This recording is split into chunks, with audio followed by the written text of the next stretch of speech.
Welcome back. I'm Pragya Mishra and I'm the AVP of Customer Success and Operations at Courseplay. Courseplay is a 360-degree employee growth platform. We have Surbhi Diwan. Surbhi is a seasoned HR leader with 20 years of experience scaling businesses and driving employee success across diverse industries. She is currently associated with Ashiana Housing Limited as the Vice President of HR. Hi, Surbhi. Welcome to today's talk. Thank you so much for being with us. Hi, Pragya. Thank you so much and appreciate the opportunity given by Courseplay. Look forward to the interaction. What about, fostering this entire culture that values and supports mentorship from the lowest level of the organization to the highest management, the C-suite? What do you feel is the importance of coaching and mentorship at all the levels? Well, it's important at the foremost. So I'd like to give another analogy here. Sorry, I'm just going to keep it relevant by virtue of these analogies that I'll keep drawing.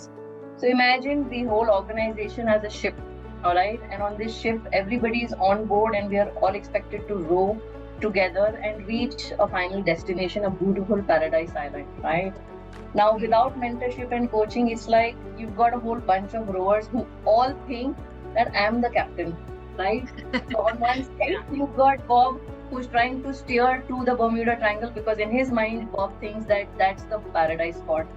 Then we've got Susan, who's trying to row in circles because she forgot the memo that was sent out which had the direction maps, right? And we've got Dave, who's just trying to use his oar to fly off imaginary sharks. Everybody's running in different directions. Now, without guidance, we all know everybody's efforts are going to be scattered, right? Everybody is going to be inefficient.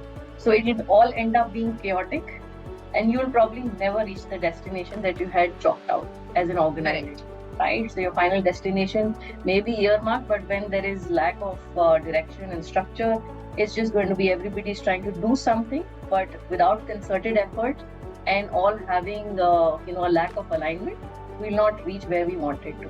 And then it's going to be a different roller coaster piece that we're going to be addressing. So if we have a coach and if we have a mentor, it's going to be that this whole culture helps to keep the alignment at different levels in the organization. It's experiencing, it's like allocating an experienced sailor to each rower.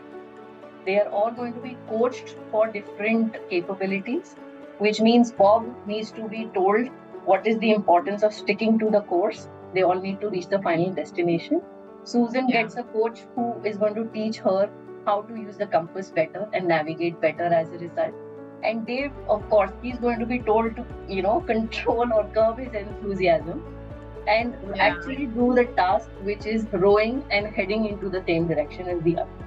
So bringing alignment is going to be important. And I guess that's where the culture of coaching and mentoring helps keep driving this alignment. Be it skills training, be it upskilling, be it bridging any kind of gaps for performance. All of this is going to be helpful when our coaches and the coaches know what is the importance of this culture. It's, another thing that I could say is, you go back to your mom and try and learn the family recipe and try to perfect it, right? So exactly what the coach is going to say. This is something you want to, ace, and this is my experience, and I bring to you my expertise.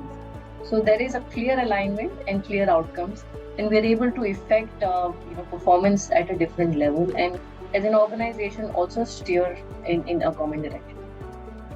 Wow, I think the ship analogy was one of the best analogies that I have heard, and it perfectly summarizes the question that I had on why it is important to create a culture, because it's clearly identifying those skills, and it is the job of the coach or the L&D team to know who is strong with what skill and align those skills with the task that needs to be completed.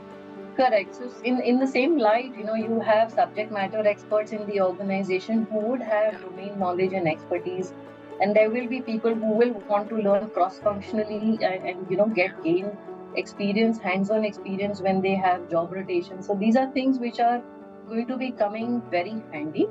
Unilever does that. Even at Ashana, we've got a culture for continuous learning, and we also have different kind of programs.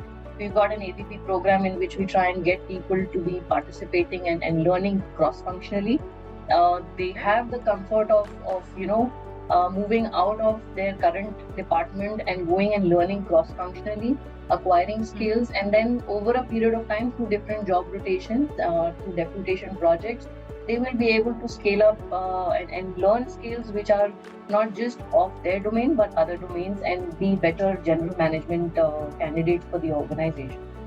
So these are some of the things which large structured organizations are doing, and I'm happy that we are also heading in the same direction, adapting from what some of the other leaders have established as best practices and adapting to the organization.